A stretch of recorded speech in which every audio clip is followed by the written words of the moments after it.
하나님의 귀한 말씀 예레미야 1장 10절의 말씀입니다.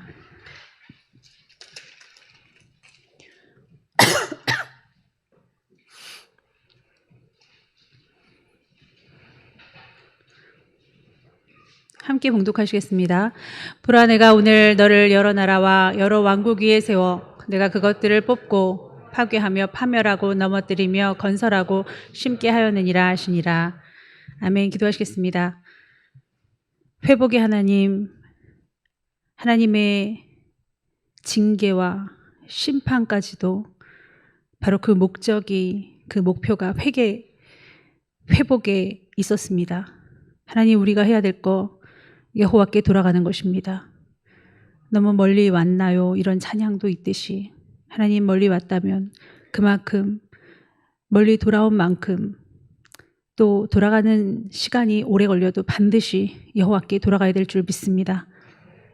잘못된 출발, 열심으로 달려왔는데 주님과 반대로 뛰었다면 다시 주님과 같은 방향으로 갈 수 있는, 그것이 참 동행인 줄 아오니 주님과 동행할 수 있는 아버지 원점으로 다시 돌아가게 하여 주옵소서. 오늘 이 말씀을 듣고 읽고 배우는 모든 자들에게 이와 같은 은혜가 넘쳐나기를 원하오며 예수님 이름으로 기도하옵나이다. 아멘. 네, 오늘 유나가 잠시 사라졌다가 이제 찬양할 때 들어왔는데 인사를 하니까 얘가 눈이 너무 불어 있어요. 예영 선생님하고 같이 나란히 앉았는데, 그래서 왜 그래? 그러니까 더 팍 터졌어요. 막 계속 울어요. 알고 보니까 지저분하게 하고 인사 잘 안 하고 이렇게 예의 범절 없거나 그렇게 안 하면 이제 못 고치면 또 미디어하고 그러면은 네가 늘 사랑하는 예영 언니, 앵누, 예영 선생님 손바닥 훈육할 거다. 이제 그렇게 얘기를 했나 보죠. 그러니까 이제 너는 반드시 오늘 손바닥 훈육 받아야 돼. 이제 그런 말을 했는지 애가 막 반성문하고 그림하고 딸기, 영희가 좋아하니까 그거 사다가 이제 갖다 주면서 이제 제 눈을 마주친 거예요. 그래서 막 우니까 그때 찬양이 주께 찬송의 탬버린으로 그걸 하고 있었단 말이에요. 근데 선생님이 놀리느라고 유나야 나 봐봐. 주께 찬송의 탬버린으로 요거야. 그러니까 더 울어요. 주께 찬송의 손뼉차. 너 마음대로 해. 계속 재져 이거죠. 사랑하는 선생님의 그 손바닥을 때릴 수 없어서 그래서 죄를 안 짓기는 참 힘들겠지만 그렇게라도 이제 이 방법 저 방법 써보시는 그 선생님의 마음을 아셔야 될 줄 믿습니다. 그것처럼 우리 자유의지는 하나님도 어떻게 할 수가 없어요. 왜냐하면 하나님은 선택하게 하시고 돌아오게 하시고 회복하게 엄청 도와주시기는 하시는데 막아요. 엄청 막게는 하시는데 소위 참견하시는 거죠. 근데 이렇게 자유의지를 꺾고 병신이나 바보를 만들어서 억지로 천국 가게는 못하세요. 아예. 그건 언약이 아니었습니다. 언약은 복받을 만한 행동을 이렇게 제시해 주시고 많이 도와주시는데 그래도 그걸 선택하지 않으면 지옥 간다예요. 그렇지 않으면 지옥 갈 이유가 없죠. 하나님이 다 천국 가게 하시면 되는데 그런 게 아닙니다. 그래서 우리의 자유의지는 정말 하나님께서 너희가 신이라 하지 않았느냐라고 할 정도로 우리를 매우 하나님과 동등한 사이에서 함께 상을 베풀 만한 그러한 인격과 그런 자유의지, 엄청난 우리의 의지를, 우리의 인격을 존중하시는, 선택해라, 의를 선택해라 하시는 아주 좋은 매개체이므로 우리에게 엄청난 책임감도 있습니다. 자유의지를 꺾으세요. 잘하다가 다시 원점으로 돌아갈 때에 하나님께서 하시는 말씀은 돌아오라예요. 근데 자꾸만 원점으로 돌아가거나 아니면 멀리 가 있을 때 여러분이 엄청 세서 그래요. 내가 권면을 했을 때 하나님의 말씀으로 권면을 받고 돌이켰는데 다시 원래대로 막 그 죄 가운데로 가는 거예요. 하나님께로 가는 게 아니라. 그럼 내가 자아가 엄청 세서 그럽니다. 그거 안 죽이면 어차피 답은 말씀에 있어요. 지옥 간다는 거예요. 물론 나는 죄 짓고 싶지 않아요. 나는 바로 서고 싶어요. 그러니까 어려운 거예요. 그래서 피 흘기까지 싸워야 되는 거예요. 그래서 결국은 회개해야 되는 것도 우리 몫이고 찬양도 하나님 찬양하세요. 하나님 찬양하고 하나님 받으세요. 아니잖아요. 우리가 해야 되는 거잖아요. 회개도 하나님이 회개하시고 하나님 받으세요가 아니에요. 우리가 해야 되는 겁니다. 회개는 repent해서 뒤돌아서는 거예요. 다시 돌아서 가야 되는 줄 믿습니다. 자, 오늘 예레미야 초반을 하면서 예레미야가 도대체 무슨 말씀이냐? 우리가 이제 알 건데요. 이사야를 알아야 예레미야를 알잖아요. 우리 이사야 여태까지 공부했죠. 이사야는 너희가 이렇게 하지 않으면 포로로 끌려갈 거야. 그러니까 끌려가기 전에 정신 좀 차려. 왜 우상 숭배하니?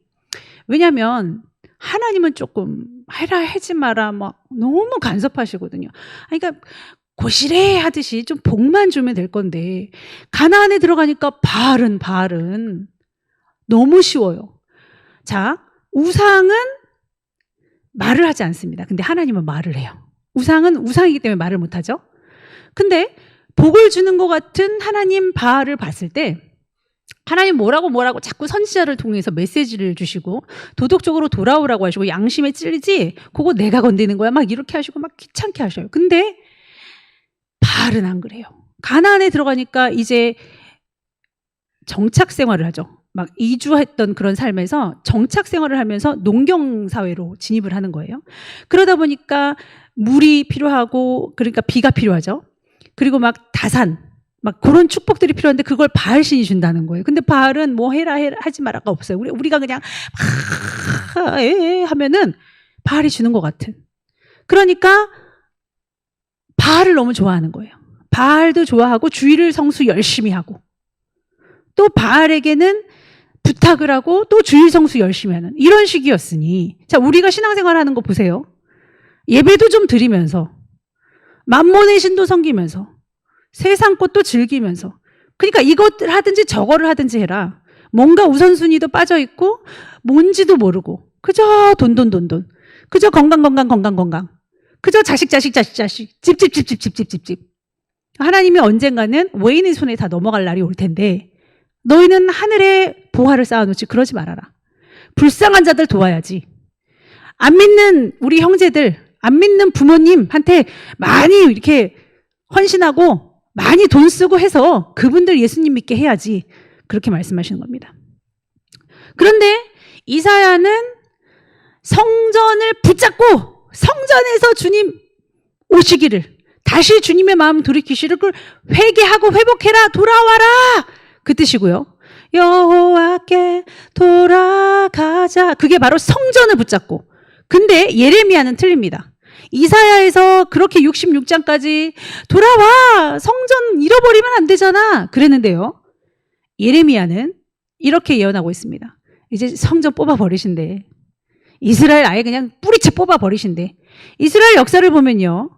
바벨론이라는 나라가 아수르도 막 침략을 했지 그 나라 전체를 전복시키지 못했습니다. 북이스라엘만 전복시켰지. 근데 남유다까지 다 송두리째 뽑아간 그 유능한 인재들을 다니엘이라든지 에스겔이라든지 뽑아간 나라가 어디입니까? 바벨론이잖아요.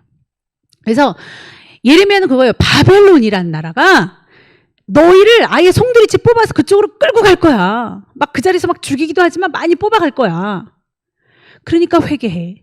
그거거든요. 그러니까는 있을 수도 없는 얘기를 예레미야는 당시에 하는 겁니다. 우리 성경을 보면 모세오경 있죠? 창출, 레민, 신. 요거 이후에는 여러 성경이 여호수아, 사사기, 룻기, 사무엘, 상하 막 이런 거 있죠. 그거 다 역사서예요. 그거는 그렇게 모세오경대로 살았나 안 살았나를 보는 겁니다. 그때에 잘 살았어. 감사합니다. 시로 노래하자. 문학으로 하나님께 찬양하자. 그게 뭐냐면 시편, 욥기, 잠언, 전도, 아가서입니다. 그 외에 이상한 역사서이긴 하나 이름이 들어가는 게 있어요. 뭐예요? 이사야, 예레미야가 우는 거, 에스겔, 다니엘, 호세아, 요엘, 아모스, 오바냐, 요나, 미가, 나움, 하박국, 스바냐, 학개, 스가랴, 말라기. 요게 다 이렇게 살면 안 되지. 그렇게 살다가 큰일 나. 여호와께 돌아가. 진짜 니네가 받는 복이 지금 항상 있을 줄 아는데 큰일 난다고. 우리 이정수 집사님이 뇌가 다쳐서 이렇게 될지 어떻게 알았어요? 이정이 네가 잘났다고 남자들한테 막 이 남자 저 남자 만나고 막 이런 네가 이렇게 힘들 줄 누가 알았어? 잘난 척하지 마. 이런 각기 모습대로 이렇게 계속 못 지켰으니까 회개하라, 돌아가라, 우상 버리고 돌아오라 한 게 이런 이름들이에요. 이런 이름들이 나오면 안 돼요. 자, 그러면서 예레미야, 요 예레미야서에서 본격적으로 이사야와는 틀린 뽑아간다, 뽑힌다고 오늘 10절에 나온 뽑고라는 얘기가 나오거든요.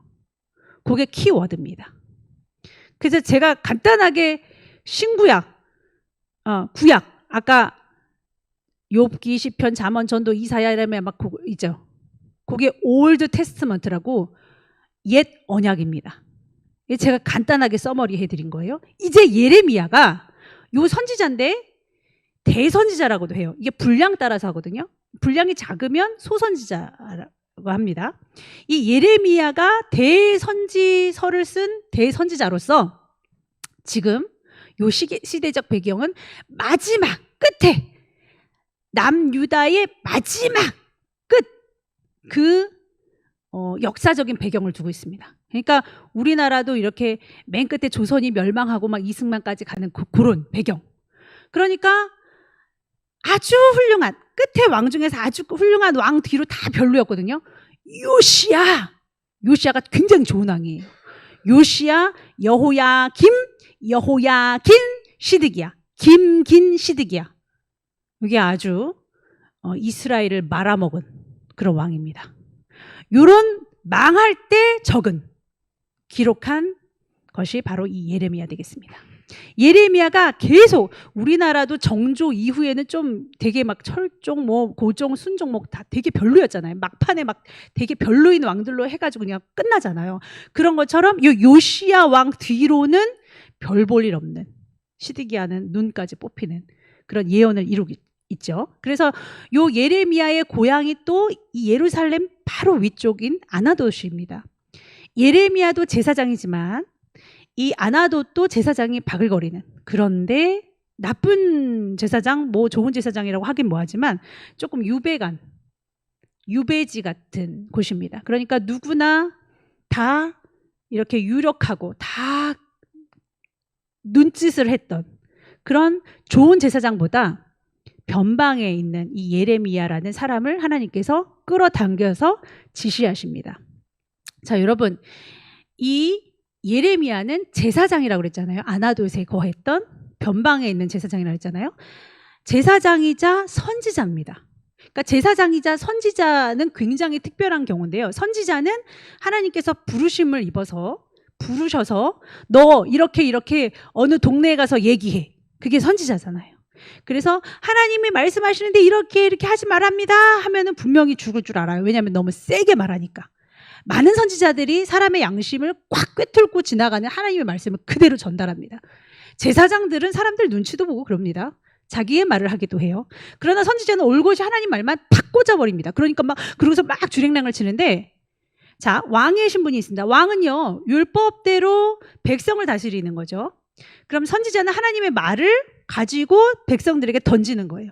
제사장은 하나님의 말씀을 받아가지고 하나님의 그 말씀, 모세오경 요거를 받아가지고 백성의 모든 죄를 가지고 그 말씀에 빗대어서 하나님 앞에 나아가는, 제사장은 백성의 죄를 가지고, 우리가 말씀을 알고 있으니까 제사장도 말씀을 알고 있잖아요. 그러니까 두려운 마음으로 하나님 우리가 이런 죄를 졌어요 하고 나아가는.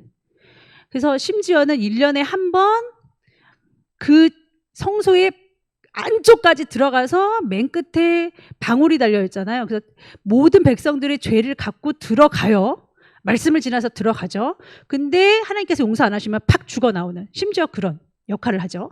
그런데 반대로 선지자는 받는 거란 말이에요. 그러니까 예레미야가 항상 예레미야 애가가 있을 정도로 맨날 징징 울었던 게 그 백성들의 죄 지을 수밖에 없는, 우리도 죄 짓고 싶지 않잖아요. 맨날 반복적으로 죄 지니까 너무 죄송하잖아요. 그 죄송한 마음을 체휼하면서 갖고 있으면서 선지자의 그 하나님께서 주신 그 말씀을 입에 넣으면서 이 중간 입장에서 울 수밖에 없는, 그렇잖아요. 하나님이 원하는 건 이거고 백성들이 원하는 거는 이건데 말씀에 부딪히는데도 잘 안 되는, 그거를 동시에 갖고 있는 정말 눈물의 사람일 수밖에 없는 그런 환경에 있습니다. 자, 그래서 눈물의 선지자일 수밖에 없고요. 제가 아까 요시야, 여호야김, 여호야긴, 시드기야라 그랬잖아요. 요시야가요, 20살 때 그 왕이 되는데 너무너무 정치 잘했습니다. 정치인으로서도 킹이었고요. 그 다음에 종교 개혁을 단행해요. 하나님께 너무너무 기뻐하셨습니다. 그러니까 정치를 너무 잘하니까 이제 왕다운 왕이 나왔다. 히스기야 다음에 야 멋있다 막 그냥 엄지척하고 있는데 그때 하나님이 예레미야한테 너도 해 이렇게 말하는 겁니다. 야 너도 할 수 있어. 그거 있잖아요. 야 너도 그거 하는 거예요. 그래서 너도 잘할 수 있어. 그래서 약간 요 정치적인 배경은요. 정치계의 요시야라고 한다면 종교계에는 예레미야가 있었다. 그래서 굉장히 초창기에는 희망이 넘치는 이스라엘로 이렇게 흘러갑니다. 이게 바로 시대적인 배경이라고 할 수 있는데요. 또 특이한 배경은 이사야 때에 이사야가 열심히 증거하고 성전을 지켜야지 이러다 성전 망한다고 이렇게 성전을 지켰던 예언을 하고 나서 100년이 흐릅니다. 이사야 순교 이후에 100년이 흘러요. 자, 그리고 예레미야가 막 요시야처럼 정치계의 요시야가 있다면 종교계의 예레미야가 막 너무너무 멋지게 활약을 하는데 이때 많은 사람들은 생각을 어떻게 했냐면 바벨론이 아직 신흥 바벨론으로 등극하기 전에 위에서 북쪽에서 아수르가 막 쳐들어 내려오는데요. 그때 아수르가 거의 다 멸망시켰어요. 그래서 이제 이스라엘만 밟으면 되는데 히스기야가 막 절대 안 도망가고 성전을 지키라고 이사야가 막 잔소리하니까 성전에서 막 기도하고 난리를 칩니다. 그러고 나서 그날 밤에 18만 5천 명의 아수르의 군대를 다 죽이세요, 하나님이. 전염병이었던 것 같습니다. 아무래도 다 죽이시니까 하나님께서 지키실 거야. 이렇게 성전에서 열심히 믿음 지키고 이렇게 히스기야 왕처럼 무조건 말씀 가지고 이렇게 하면은 아수르를 막 18만 5천 명을 죽이셨듯이 하나님이 다 해주실 거라고 성전 막 이렇게 했던 이사야의 그 감흥, 그 충격, 그 믿음을 100년 동안 고스란히, 그러니까 전통이죠. 그건 성경에 있는 것도 아니에요. 그냥 성경에 기록이 있지 대대로 그렇게 될 거는 아니거든요. 근데 그거를 계속 갖고 왔는데 예레미야가 아니라는 거예요. 하나님은 뽑아내신다는 거예요. 망한다는 거예요. 이제는 70년 유수라는 거예요. 바벨론 유수 70년이라는 거예요. 그러니까 너희는 당장 파종할 거 밭을 매지 말고 나무 심어라. 70년 동안 나무는 1년에 한 번씩 이제 뭐 몇 번씩 열매가 나오니까 그렇게 계속 말씀하시는 거예요. 그러니까 오늘 키워드는 오늘 10절에 있는 뽑고예요. 내가 오늘 너를 여러 나라와 여러 왕국 위에 세워 내가 그들을 뽑고 그랬잖아요. 예레미야는 뽑는다는 건데 이사야는 성전 지켜 함께 할 거야. 아니에요. 이사야 생각과 반대로 예레미야는 이단적인 다른 메시지를 전하는 것 같은 거예요. 아니라니까. 이제 끝났다고. 그러니까 딱 듣기에도 굉장히 멋있지도 않아요. 함께 모여라. 성전을 지켜라. 이게 되게 멋있잖아요. 믿음이 있는 것 같고. 아니야. 다 버리고 도망가. 이 되게 없어 보이는 그런 복음을 증거했던 선지자가 바로 예레미야. 제사장이다 선지자였습니다.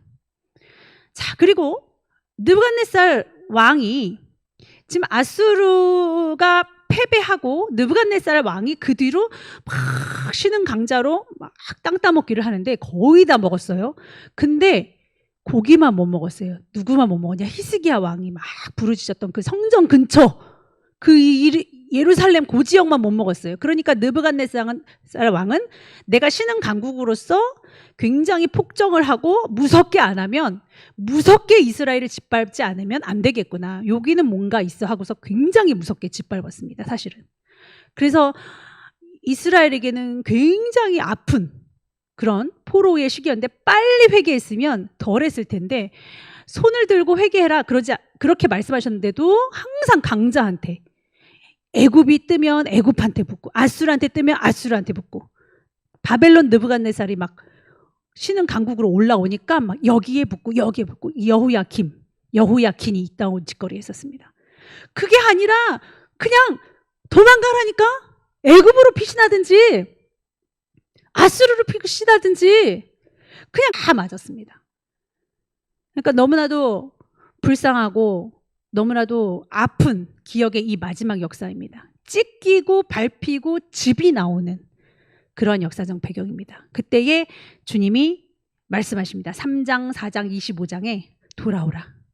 여호와께 돌아오라. 요 배경이 호세아도 되고 신명기도 되고 바로 예레미야 배경도 되는 겁니다. 그래서 아주 이 가슴이 너무나도 아픈 이 땅에 끓는 가마를 붓는 것 같은 구절이 1장 13절에 나옵니다. 13절에 북쪽에서 끓는 가마가 있다고 하죠? 네, 그게 13절입니다.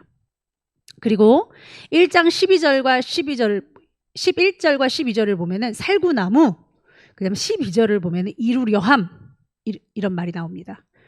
살구나무는 이제 샤케트라는 말이고 이루려 한다는 건 쇼케트라는 겁니다. 쇼케트. 약간 이 라임으로, 운율로.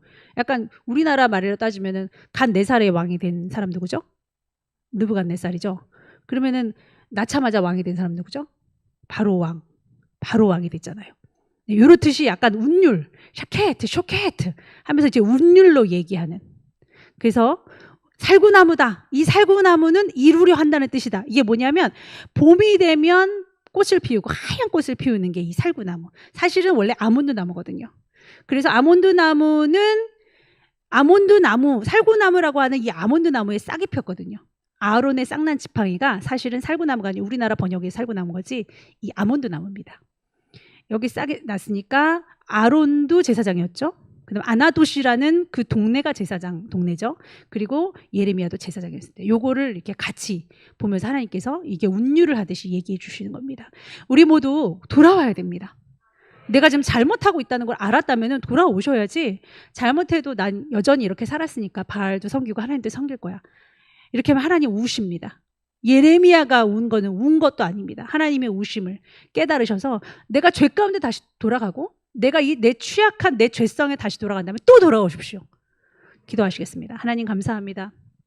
회복시키시는 여호와 하나님, 다시 회복될 것을 알려주시는 하나님, 70년 동안 너희가 너무나 말을 안 들었다.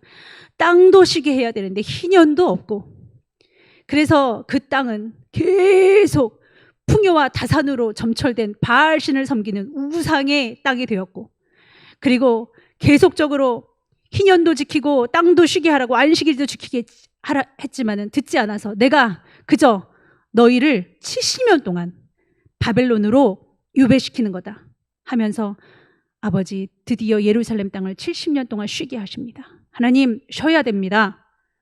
아버지 뭐에 바쁜지 하나님의 시간 뺏어서 예배할 것도 몸 아프고 힘들고 시간 없어서 드리지 못하는, 돈 버느라 드리지 못하는 불쌍한 영혼들 되지 않도록 도와주시옵소서. 하나님의 자녀라면 반드시 빼서 다른 데로 심으시고 쉬게 하십니다. 한꺼번에 70년을 쉬게 하셨습니다. 깨닫게 하여 주시옵소서. 예수님의 이름으로 기도합나이다. 아멘.